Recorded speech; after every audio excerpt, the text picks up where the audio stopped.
Today on Public Eye News, NMU will be having a pep rally Friday morning in the build-up to hosting the WCHH game, and students across the country walk out of their classrooms today to promote gun reform.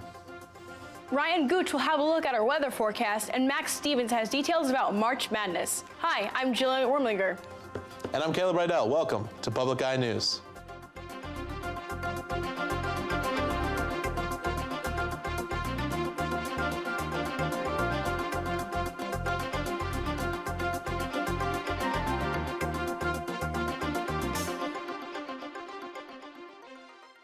At 1 p.m. Tuesday afternoon, the Munising City Police Department was contacted about a possible bomb threat at Munising High School. The threat was reportedly written on one of the bathroom walls at the high school.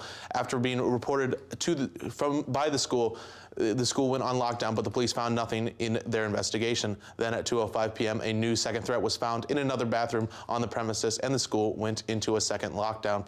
A 12-year-old female suspect was identified and confessed to writing both of the threats. The maximum penalty for a false bomb threat is up to 4 years in prison and/or $2,000 fine. On Friday morning at 6 a.m., NMU students will be gathering at the Berry Events Center for a pep rally in preparation for the WCHA championship game this Saturday. The pep rally will be broadcast live on TV6 Morning News. Michigan Tech will also be holding a pep rally simultaneously, and the TV6 will have reporters on site in Marquette and Houghton covering both at the same time. The Sports Information Department is providing donuts and other refreshments for the students that attend. Wear green and gold and bring all of your NMU spirit. At the Olsen Bros Sugar Bush, they are preparing over 11,000 taps in hopes of gathering close to 200,000 gallons of sap that will then be turned into approximately 5,000 gallons of maple syrup. Some people believe that buckets hang from trees, but that is not the reality of maple syrup operation. The modern system involves miles of tubing and vacuum pumps. Jeff Olsen, along with his brothers Greg and Mark, run the Sugar Bush. But it's not just a good system, but also agreeable weather that matters. In essence, the temperature changes help push the sap out of the trees. Freezing temps at night with warmer days are ideal. And the Rotary is giving away $1,000 scholarships to 4 qualified Delta County students who are heading off to college. 15 years ago, the Rotary began by giving out 1 scholarship, but over the years, as the need has grown, so have the number of scholarships, hitting 4 for the first time this year. Those seeking the scholarship need to fill out an application and write a short essay about how one of the tenets of the Rotary Club matters in your life. Service over self is the concept. The deadline for application is April 1st. The Michigan Supreme Court has said that they will be hearing arguments in the next couple months about the local judge-ordered court costs. Currently, Michigan local judges are allowed to order anyone convicted of a crime to pay a portion of the court's operating expense. The Michigan State Court of Appeals recently ruled that being able to order the court expense is an illegal tax and is unconstitutional. The Michigan Supreme Court is expected to rule on this issue before the year is up. After about 9 years, the remaining 600 rape kits of the 11,000 found in a Detroit police property storage facility are finally being processed. Reports from the Detroit News say that the Wayne County Prosecutor's Office has sent the final batches of kits to labs for testing, and the state police will review the results. Prosecutor Kim Worthy has encouraged efforts to test the kits and prosecute the older cases.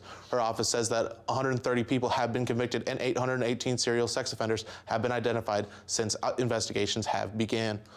A few of the kits contain DNA and evidence of rapes. However, a majority of them have never been tested, and Worthy has said that testing kits is a very long process.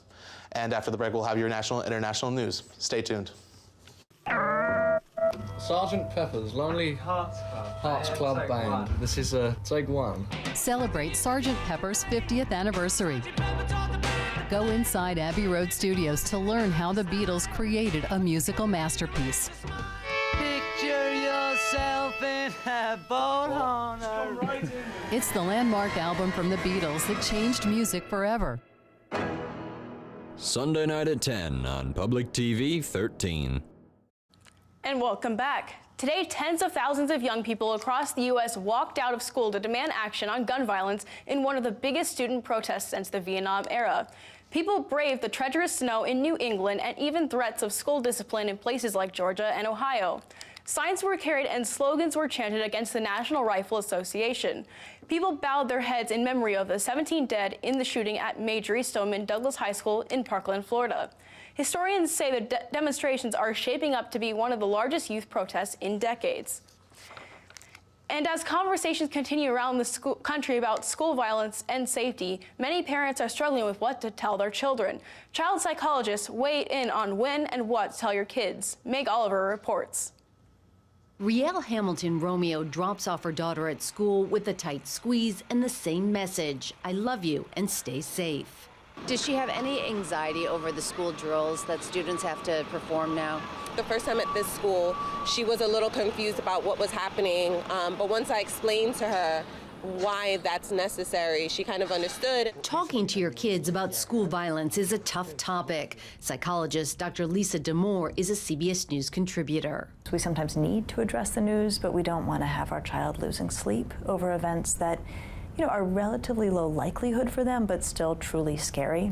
Dr. D'Amour advises shielding children younger than 6 from violent or extremely upsetting news because they're too young to comprehend it. Ages 7 to 11, she recommends asking if they've heard about an incident and if they have questions. And for kids 12 and over, she says it's important to keep the conversation going. I think it's helpful to be able to say to children, it's the job of adults to keep you safe. And we work to keep you safe, and you do drills at school that are designed to do that. And I wouldn't send you to school if I was worried that you were going to get hurt there. Something along those lines, whatever sits right with the parent.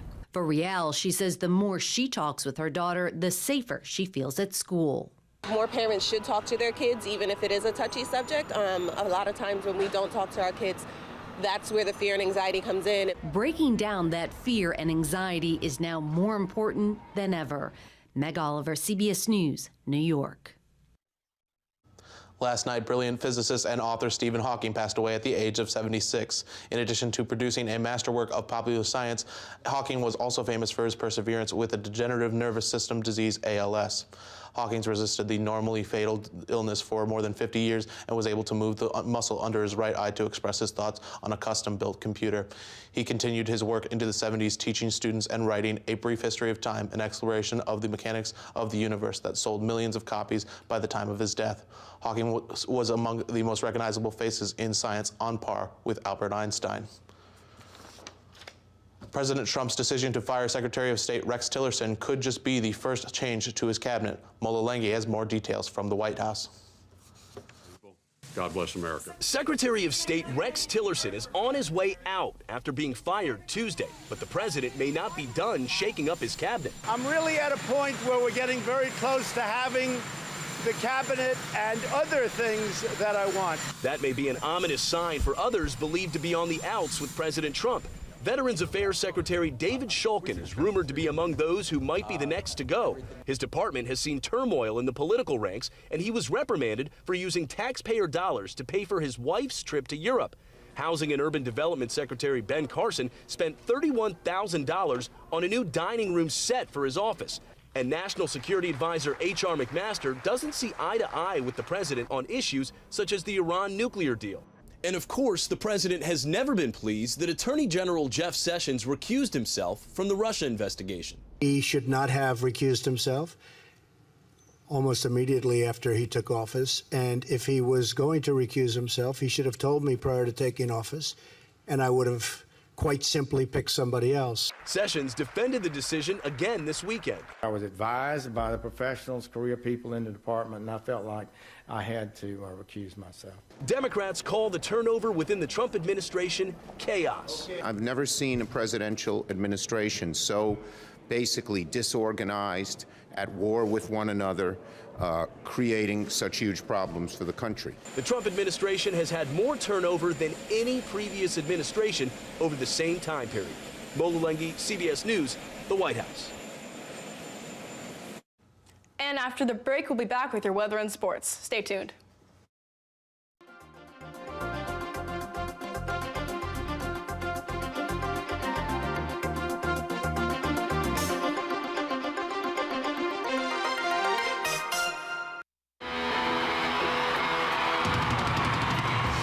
In 1977, Queen toured the U.S. on their groundbreaking News of the World tour.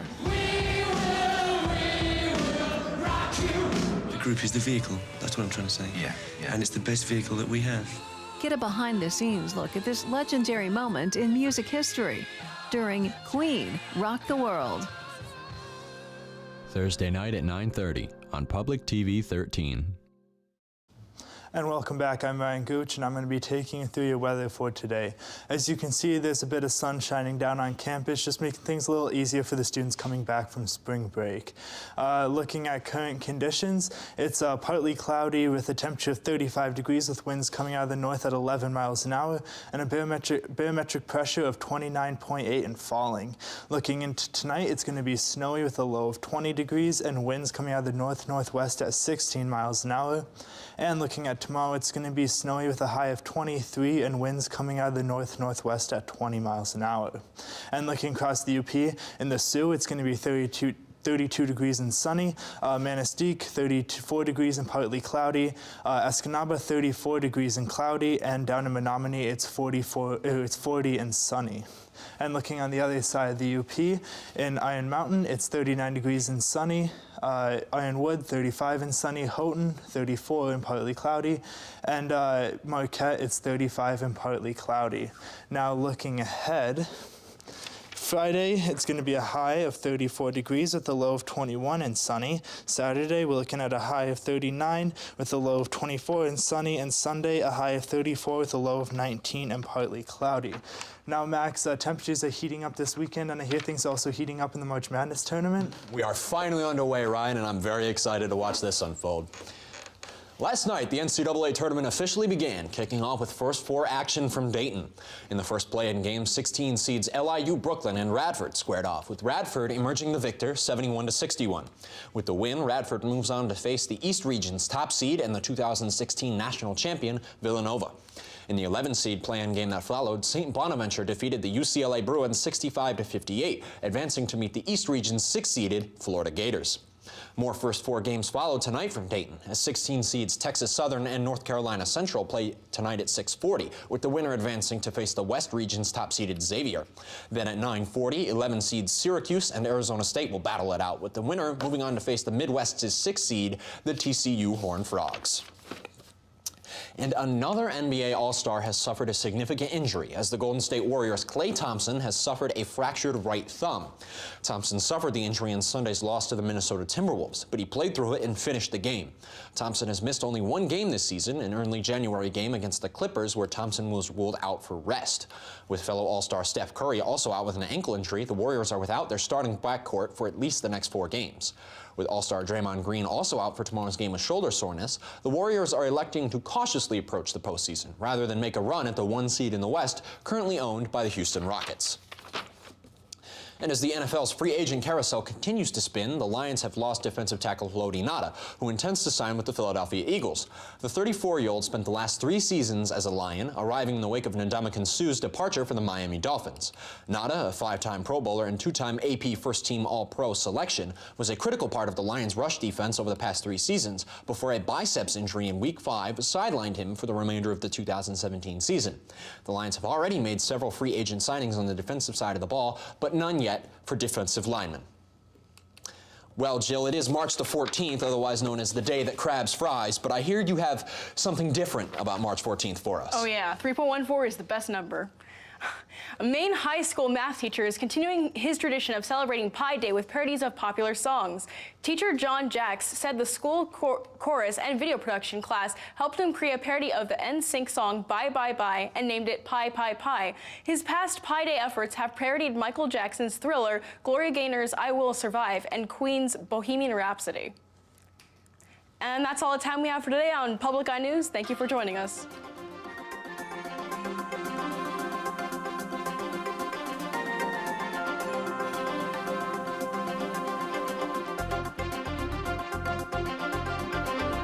The preceding program was produced in studios located in the Edgar L. Hardin Learning Resources Center by WNMU-TV, Northern Michigan University Public Television.